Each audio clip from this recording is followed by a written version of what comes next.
새로운 사사를 만나게 됐는데요. 그의 이름은 입다입니다. 사사기 10장서부터 12장까지 기록되어 있는데요. 저희가 오늘은 10장과 11장을 중심으로 살펴보려고 합니다. 전에도 말씀드렸던 것처럼 우리가 만나는 사사들은 우리가 생각하는 그런 영웅이 아니에요. 오늘 본문을 봐도 알 수 있듯이 이 입다는 기생의 아들이었어요. 그리고 장류와 함께서, 말이 좀 되게 근사하죠. 장류들과 함께했다. 우리식으로 얘기하면 거짓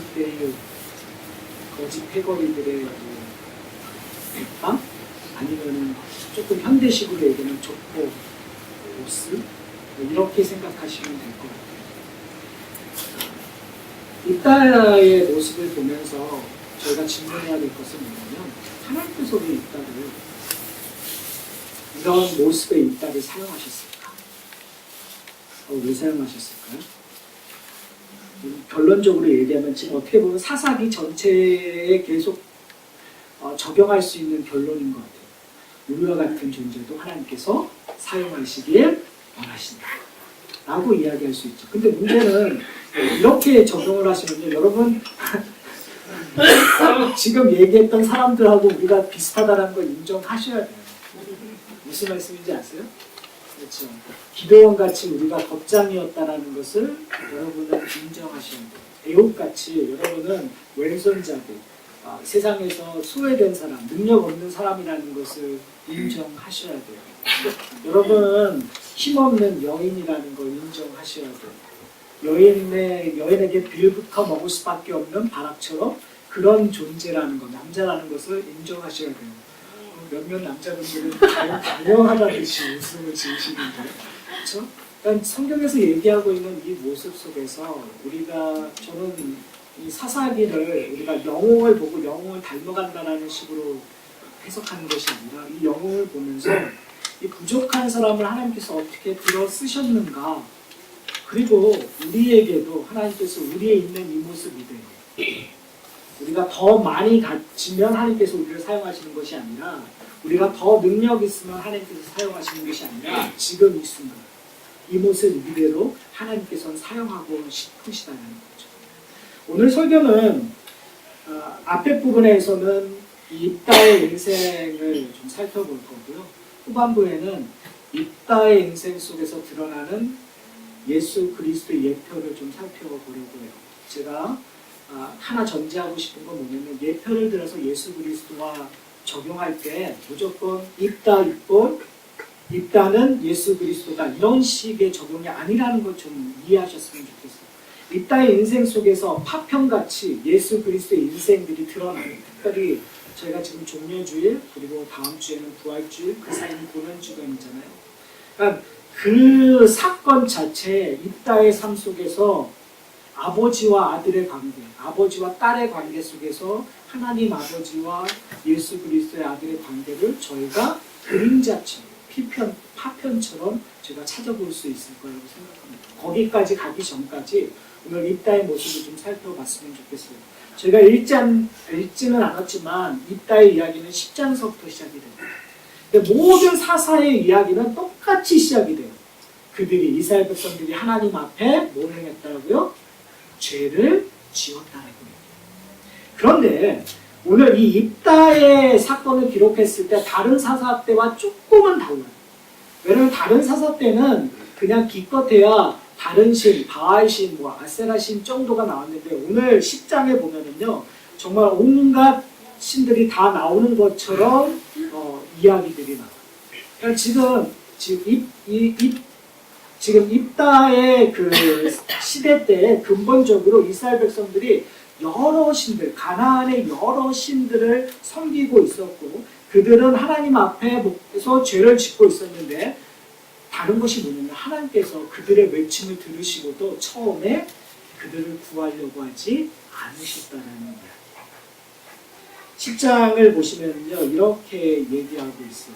12절부터 제가 읽을게요. 또 시돈 사람과 아멜렉 사람과 마온 사람이 너희를 압제할 때에 너희가 내게 부르짖음으로 내가 너희를 그들의 손에서 구원하였거늘 너희가 나를 버리고 다른 신들을 섬기니 그러므로 내가 다시는 너희를 구원하지 아니하리라. 하나님께서 화가 나셨다. 많이 이 말하기가 좀 그렇지만 우리식으로 얘기해 인간적인 표현을 쓰면 삐지신다. 아니 하나님께서 지금 계속 그들을 구원해요. 그렇죠? 이 인간들이 그걸 모르는 거예요. 여러분 왜 하나님께서 이들이 울부짖을 때마다 구원하셨을까? 하나 오해하지 않으셨으면 좋겠어요. 특히 사사시대에는 순서, 시간 순으로 기록된 것이 아니고요. 이스라엘 전체에게 기록된 것이 아니라 이 순서는 엇박자가 날 수 있고요. 장소는 한 지파에만 한정될 수 있어요. 그럼에도 불구하고 우리가 기억해야 될 것은 뭐냐면 이것이 만약에 동시에 여러 장소에서 다르게 했다면 더 이런 것들은 우리에게 시사하는 바가 커요. 왜 그러냐면 이것을 통해서 뭘 보여주냐면 하나님께서 계속 이스라엘 백성을 울부짖으면 구원하고 울부짖으면 구원했던 것은 이스라엘 백성들로부터 뭘 기억하기를 원하는 거죠? 구원의 하나님을 기억하기를 원해요. 어떤 구원의 하나님? 출애굽에서 이스라엘 백성들을 구원했던 하나님. 출애굽에서 지금 이 가나안 땅까지 하나님께서 어떻게 그들의 조상들을 끌고 왔는지를 지금 이 세대들에게 기억하기를 원했었던 거예요. 그러나 그들은 이러한 레슨, 훈련을 통해서 하나님을 기억하기보다는 지금 뭘 하고 있는 거죠? 다른 신들을 섬기고 있다. 이걸 현대식으로 얘기하면 우리가 교회에 와서 예배드리고 하나님의 말씀을 통해서 하나님의 구원의 이야기를 듣잖아요. 그렇죠? 적어도 저희 교회는 하나님의 구원의 이야기를 매주 들어요. 그때마다 어떻게 하나님 날 이렇게 구원하셨구나. 내가 이제는 하나님의 은혜에 맞춰서 살아간다고 세상으로 나가시잖아요. 세상에 나갔을 때 어떤 얘기를 보여주냐면 다른 것들이 보기 좋아요. 돈이라는 것이 보기 좋고 명예라는 것이 보기 좋고 행복이라는 것이 보기 좋고 아니면 정력이라는 거 어떠한 우리가 요구하는 향락이라는 것들이 좋으니까 자꾸 그것들이 우리를 유혹해요. 그때마다 우리는 어떻게 해요? 넘어간다는 거죠. 그런데 이제 한 목요일 금요일쯤 되면 나 교회 가야 돼. 그래서 하나님 앞에 하나님 제가 이렇게 살았지만 하나님의 은혜를 간구합니다. 하나님 나를 살려주세요. 나를 용서해주세요. 하고 우리가 나가잖아요. 그런 것들이 반복되는 거죠.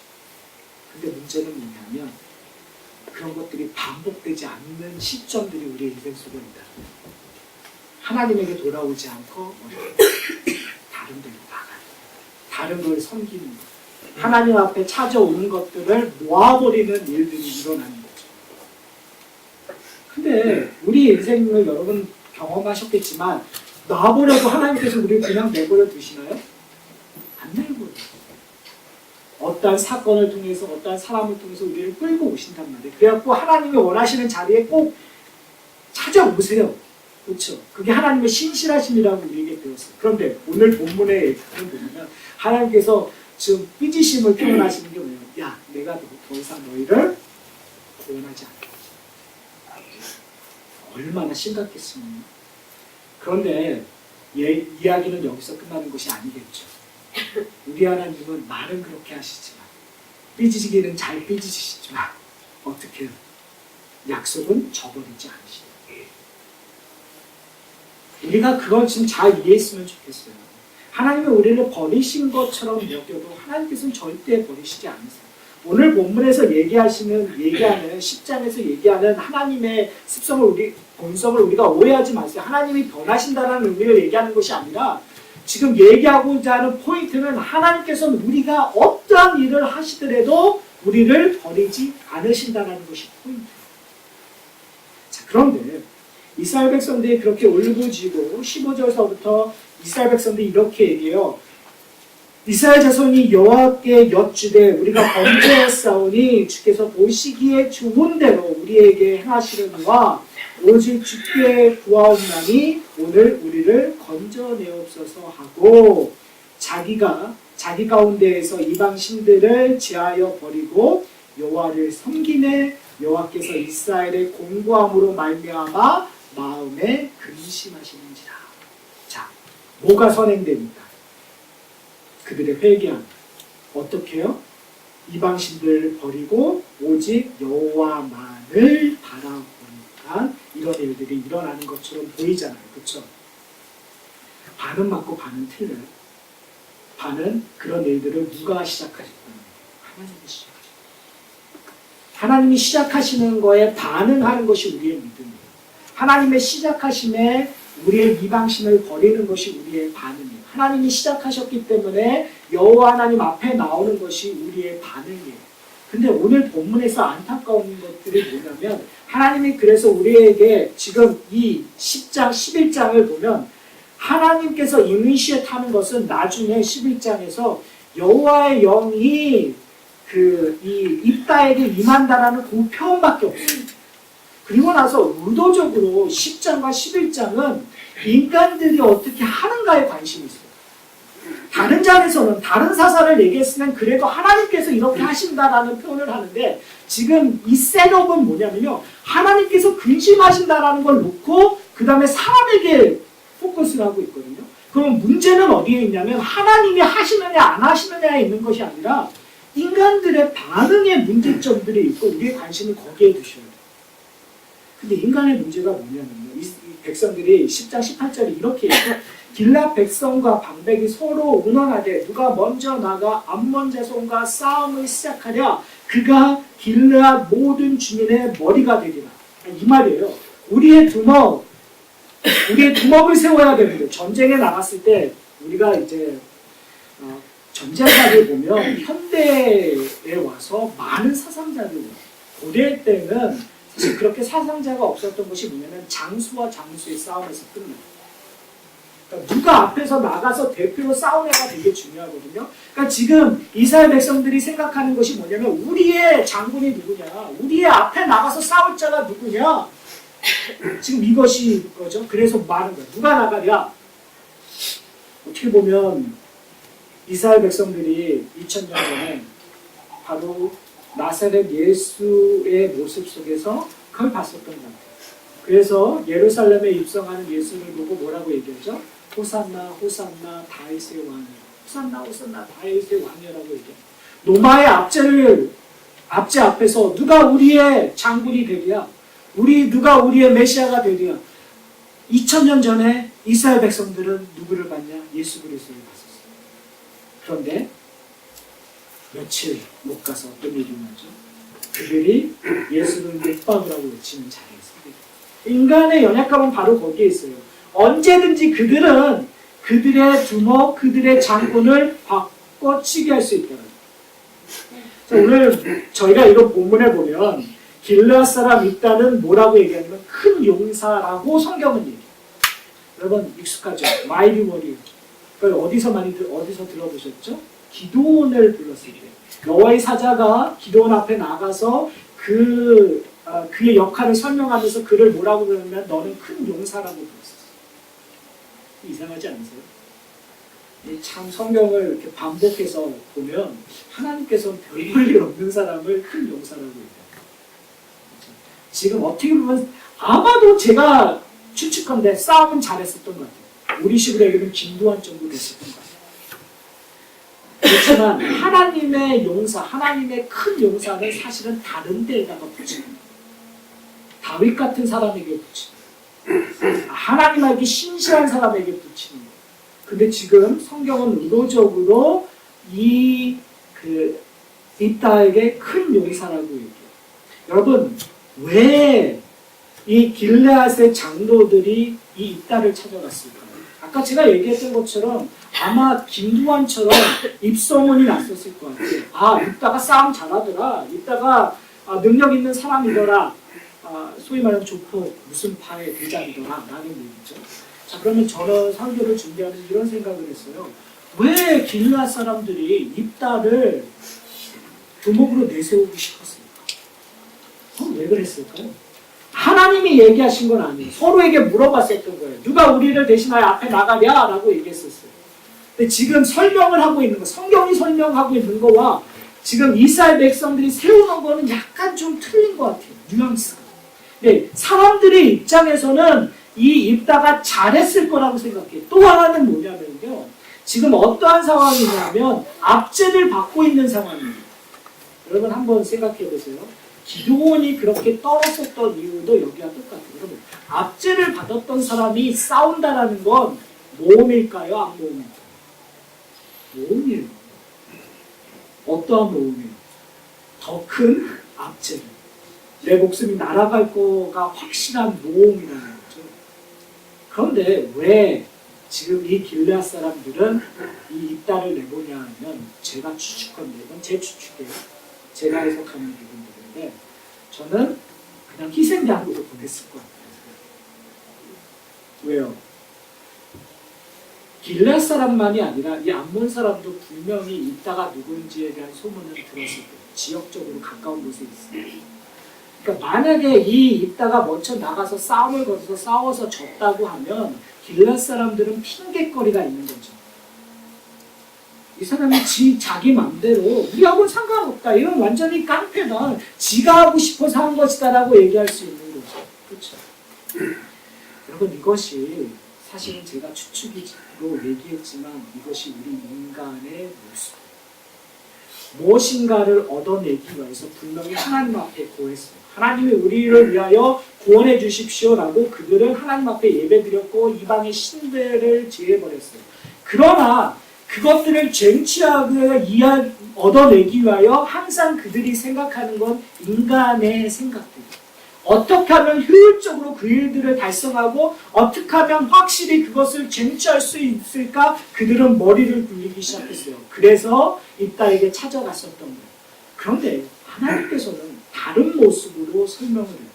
왜 그러냐면 하나님께서 얘기하고 싶은 건 성경에서 얘기하고 싶은 것은 뭐냐면 입다가 누구냐에 관심이 있기도 하지만 입다가 뭘 생각하고 있느냐를 의도적으로 얘기해주고 있어요. 왜 그러냐면 이 입다가 그들에게 계속 물어보는 것이 뭐냐면 너희가 하나님이 나와 함께서 싸워서 이기면 내가 너희의 머리가 되겠느냐라는 질문을 계속 던져요.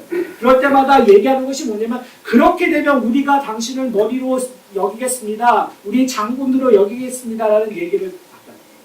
그 확답을 받고 그가 암몬의 왕과 소위 말하는 그 메신저로 왔다 갔다 하면서 대화를 해요. 그 대화가 사실은 오늘 이 입다가 누군가를 잘 알려주는 키포인트예요. 어떻게 이야기가 되냐면요. 이 암몬 왕이 와서 전쟁을 하는 이유에 대해서 얘기해요. 원래 이 땅은 누구의 땅이냐면 우리의 땅이니까 이거 그냥 좋은 말 할 때 내놔 얘기하는 거예요. 우리 식으로 독도는 우리 땅이니까 우리가 가질게 라고 얘기하는 거는 어떤 거예요. 만주 땅이 우리 땅이었는데 우리가 달래 이런 얘기. 근데 이따가 얘기하는 것이 뭐냐면 기생의 아들이었고 소위 말해서 잡리들과 함께했던 이 사람이 어떻게 이걸 알았는지 이스라엘의 역사를 근거로 출애굽했던 그 역사적인 근거로 이들에게 얘기를 해요. 우리 조상들이 이곳을 지나가려 했을 때 너희가 지나가지 못하게 하고 우리를 방해했다. 근데 궁극적으로 결론적으로 하나님께서 우리 조상들에게 명하셔서 허락하셔서 이 땅을 우리의 소유가 되었기 때문에 우리가 어떻게 하나님을 거역할 수 있느냐? 라는 이야기의 논증입니다. 그러니까 지금 이 전쟁에서 싸웠을 때 자기의 힘으로 가는 것이 아니라 자기가 지금 이 현 시점에서의 싸움에 그 맞고 틀림으로 논쟁을 하는 것이 아니라요. 지금 일단은 뭘로 논쟁을 하냐면 하나님의 역사하심으로 하나님께서 지금까지 계속 얘기하신 출애굽해서 지금 이 가나안 땅에 오게 하신 그 근거를 통해서 이야기하고 있다. 다른 말로 얘기합니다. 길라 사람들은 수도 없이 다른 신들을 섬겼을 때 압제 때문에 지금 하나님 앞에 나와서 요구하고 사실은 딴짓하고 있었을 때 일단은 전혀 다른 쪽에 있습니다. 그가 잡류와 함께하고 있었고 그가 기생의 아들이었지만 그가 버리지 않았었던 것 하나. 하나님이 누구인지는 알고 있었던 거죠. 전 여기서 스토리가 끝나면 얼마나 좋을까라고 생각을 했어요. 그 스토리는 다시 한번 턴을 어떻게 턴나냐면 이따가 하나님 앞에 약속을 해요. 하나님께서 이 전쟁에 승리하게 하신다면 내가 전쟁에 승리하고 집에 돌아갈 때 처음 나를 맞는 사람을 하나님 앞에 드리겠습니다라고 해요. 이것은 뭐냐면 사람을 번제물로 하나님 앞에 드리겠다. 사람을 죽여서 하나님 앞에 드립니다. 지금 현대 시대를 살아가는 사람에게는 말도 안 되는 얘기잖아요. 그러나 그 당시에는 가장 하나님을 영광스럽게 하는 것이라고 믿었었어요. 그러니까 가장 큰 헌신이라고 생각해요. 근데 이것은 이스라엘에게만 나타나는 전통이 아니라요. 거의 모든 세계 역사를 보면 이런 일들이 일어났어요. 신을 기쁘게 하는 것은 가장 좋은 제물은 인간을 드리는 거예요. 여러분 한국에도요. 이렇게 무슨 성곽터를 보면 그 성곽터에 아이의 해골들을 발견해요. 여러분 에밀레종, 그 에밀레종의 그 설화가 자세히 보면 사실은 그거는 사람을 죽여서 그런 것들을 했다라는 근거로 볼 수가 있어요. 그러니까 이스라엘 백성들에게만 있었던 것이 아니라 모든 세상에 있었고 신들을 기쁘게 하는 것을 그런 것으로 여겼었던 거예요. 자, 문제는 어디서부터 시작이 되냐면 전쟁에 승리하게 됩니다. 그리고 전쟁의 승리를 어떻게 했는지 자세히 설명도 안 해요. 그리고 돌아가는 거에 관심을 해요. 근데 나오는 사람이, 그를 처음 맞이하는 사람이 무남동녀인 그의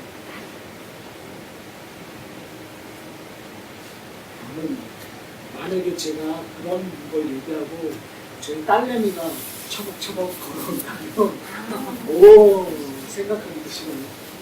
생각하기도 싫어요. 성경은 이상하게 표현을 하는데요. 딸이 아버지에게 이렇게 얘기해요. 아버지, 저에게 슬퍼할 수 있는 시간을 주십시오. 라고 하고 2달의 시간을 줬어요. 그리고 나서 딸은 죽습니다. 예상하는 대로 안 돼요. 하나님께서 용서해 주셔서 딸을 살리셨다든지 아브라함이 이삭을 죽였을 때 하나님께서 그냥 말리셔서 이삭이 다시 살아났대 이런 걸 예상할 수 있는데 그렇지 않고 그냥 딸이 죽는 걸로 끝나요.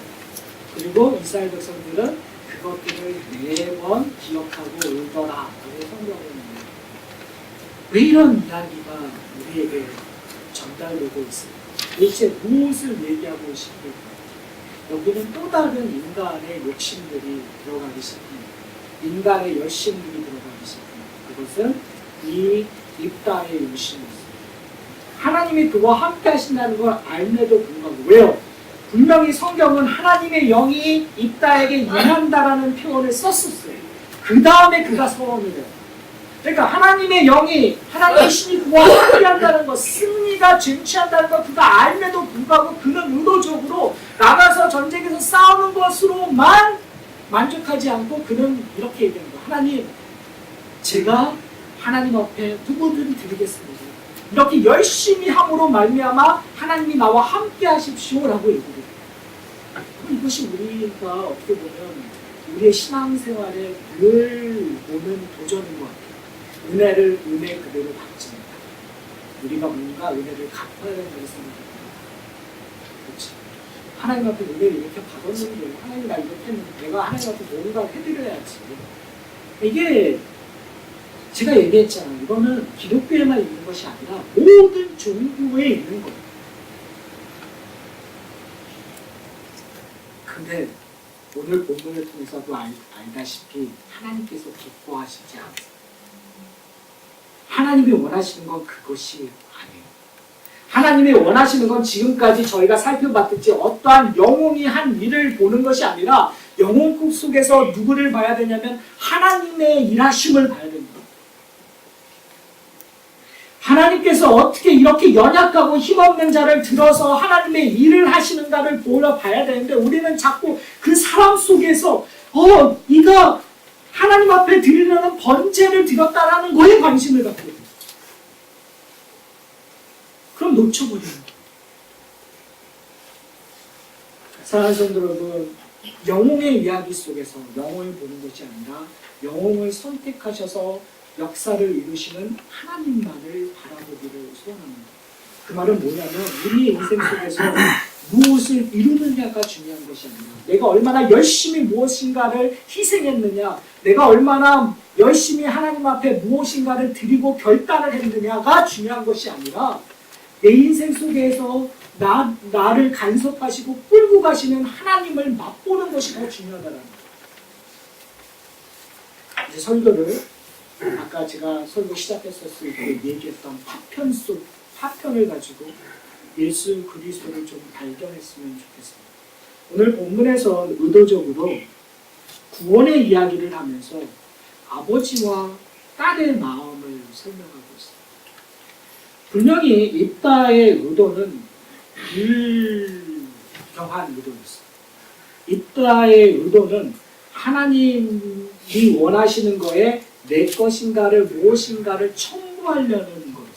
그 말은 뭐냐면 하나님의 신실하심을 믿지 못하는 부분도 있었고, 또 하나는 입다 속에서 무엇인가 그렇게 하지 않으면 안 되는 부족함이 있다는 거예요. 무슨 말이냐면 인간은 항상 부족함 속에서 살아요. 그 부족함을 커버업하기 위해서 내가 뭔가를 더 엑스트라로 해야 된다고 생각을 해요. 그러나 우리 하나님은 그렇지 않으십니다. 하나님은 완전하세요. 완벽하세요. 그런데 그 하나님께서 지금 뭘 시작하시냐면 하나님의 구원, 하나님의 사랑을 이루시기 위하여 지금 자기의 아들을 희생하는 일들을 한다는 거예요. 그러니까 지금 입다와 딸의 이야기는 그냥 흡수해버리는 케이스. 자기의 실수로 일어난, 자기의 잘못된 소원으로 인하여 일어나는 발생되는 일이에요. 그러나 현대의 많은 신학자들이, 많은 목사님들이 오해하면서 이렇게 가르쳐요. 하나님의 예수 그리스도를 보내신 것, 그리고 예수 그리스도가 메시아 되심은 십자가에 달려 죽으시는 사건은 우연적인 결과로 이루어진 것이라고 가르치는 분들도 있어요. 원래 예수님은 그냥 우리와 똑같은 인간이었는데 어느 순간 메시아적인 사명을 인식하고 어느 순간 그가 결단함으로 말미암아 십자가에 달려 죽었다. 근데 십자가의 죽음은 그 자신에게만 한정되어 있는 건데 결국은 그것이 궁극적으로 많은 사람들에게 연결되었다라는 것들로 설명하시는 분들이 있어요. 그러나 우리 하나님은 그렇지 않다는 거죠. 우리 하나님은 우연이 아니라 창세 전서부터 우리의 구원을 계획하셨다. 그리고 그 계획을 이루기 위하여 그의 사랑하시는 아들을 이 땅에 보내주십니다. 여러분, 이게 얼마나 큰 차이인지 아세요? 인간은 의도적으로 자기의 구원을 위하여 무엇인가를 하나님 앞에 드리려고 노력해요. 심지어 자기의 아들, 심지어 자기의 사랑하는 자까지라도 하나님 앞에 드릴 그런 마음으로 하나님 앞에 나가요. 근데 하나님께서는 그걸 바라보시는 것이 아니라 오히려 반대로 그가 사랑하신 외동아들이신 예수 그리스도를 이 땅에 보내셔서 십자가에 달려 죽게 하십니다. 그게 얼마나 큰 차이인지 아세요? 바로 그 예수 그리스도께서 이 땅에 오셔서 어떻게 해요? 입다의 딸은 슬픈 나머지 아버지에게 이렇게 얘기해요. 제가 슬퍼할 수 있는 시간을 주십시오. 슬퍼할 시간. 때요. 이제 저희가 고난주간이잖아요. 예수님께서 예수님의 십자가의 길을 아무 감정 없이 걸으셨다고 여러분 생각하세요? 어떤 분들은 그렇게 이단적인 가르침을 가시는 분들은 십자가, 예수 그리스도의 십자가의 고통은 없었다고 얘기하시는 분들도 있어요. 왜요? 예수님은 하나님이시고 하나님은 무슨 고통이 있겠어요? 하나님이 아무리 채찍을 맞았는데 무슨 아픔이 있겠어요? 이런 식으로 설명하시는 분도 있어요. 그러나 그것이 잘못됐다는 걸 우리가 알잖아요. 십자가의 고통은 엄청난 거죠. 여러분, 하나 우리가 고민해야 될 건 뭐냐면 그냥 우연히 십자가 사건이 이루어진 것이 아니라 예수님은 나사로의 죽음 속에서 예수님의 죽음을 보셨다. 삭개오를 불렀을 때 예수님은 그의 죽음을 아시고 삭개오를 부르셨다. 다른 말로 얘기하면 예수님께서 자기의 부르심을 알고 공생애를 시작하실 때 이미 그의 죽음을 알고 하루하루를 살아가셨다는 거죠. 여러분 한번 생각해 보세요. 자기의 죽음을 어떻게 죽어야 되는지 알고 살아가셨던 그분의 인생은, 그분의 죽음은 어땠을까요? 그 고통, 그 고난, 그 클라이막스가 어디냐면 바로 겟세마네 동산이에요. 그 겟세마네 동산에서 예수님께서 뭐라고 얘기하시죠? 하나님 앞에 피눈물 나도록 기도하면서 나를 가능하시다. 이 잔을 물르게 해달라고. 사랑하는 성도 여러분, 그럼에도 불구하고 예수님께서는 그 잔을 받으셨어요. 누구 때문에? 바로 우리 때문에. 우리가 받는 압제 때문에, 우리가 받는 사탄에 대한 유혹 때문에, 우리가 받는 이 세상의 고통 때문에, 그 고통을 위하여 예수 그리스도께서 그 고난의 잔, 진노의 잔을 받으셨다. 그리고 십자가 위에 달리셨습니다. 누구를 위하여? 우리를 위하여. 그리고 비교할 수 없는 화목제물이 되셨습니다. 구약에 끊임없이 드렸던 그 화목제물과 비교할 수 없는 예수 그리스도의 화목제물은요, 그가 하나님 앞에 온전한 제물이 되어 드림으로 말미암아 단번에 모든 믿는 자들의 죄를 씻는 사건으로 이루어집니다. 십자가 죽음 속에서 우리는 예수 그리스도를 통해서 하나님과 만나게, 그리고 우리는 하나님의 자녀들, 하나님으로부터 오는 평강을 누리는 존재가 되었습니다. 사랑하는 성도 여러분, 어쩌면 이 세상은 길리앗 사람들이 이 입다를 찾아와서 얘기했었을 때 입다가 뭐라고 얘기하냐면 이렇게 얘기해요. 어찌하여 나를 찾아왔느냐? 너희들이 나를 버리지 않았느냐? 너희가 환난 당하였다고 어찌하여 나를 찾느냐? 여러분, 이 질문이 꼭 우리를 향한 질문 같지 않습니까? 예수님께서 우리에게, 우리가 예수님을 찾아올 때 어쩌면 우리의 모습은 예수님을 쫓아냈던 그런 모습이 아니었습니다. 어쩌면 우리는 예수님 우리하고 상관없어요 라고 했었던 그런 존재 아니었습니다. 그런데 예수님은 우리의 환난을 아시고 우리를 부르셨다는 것입니다. 우리가 찾아간 것 같지만 사실은 우리의 환난을 보시고 예수님께서 부르시고, 그리고 우리를 나의 사랑하는 친구야, 나의 사랑하는 자녀라고 우리를 부르십니다. 사랑하는 성도 여러분, 우리가 무엇이 되느냐가 중요한 것이 아니라 내가 얼마나 많은 헌신을 하느냐, 내가 얼마나 많은 보답을 하느냐가 중요한 것이야. 우리를 부르시고 우리를 찾아와 주신 그 예수 그리스도를 알고 그 안에 거하는 것이 얼마나 큰 은혜인지 모르고, 이제 고난주간인데 그 고난주간 동안에 그리스도와 만나는 여러분이 계십니다. 그리스도의 고난, 우리의 고난이 되며 그 고난 속에서 하나님 앞에 감사와 찬양과 영광을 드리는 화사같은 성령님 되시고 주의 이름으로 다 같이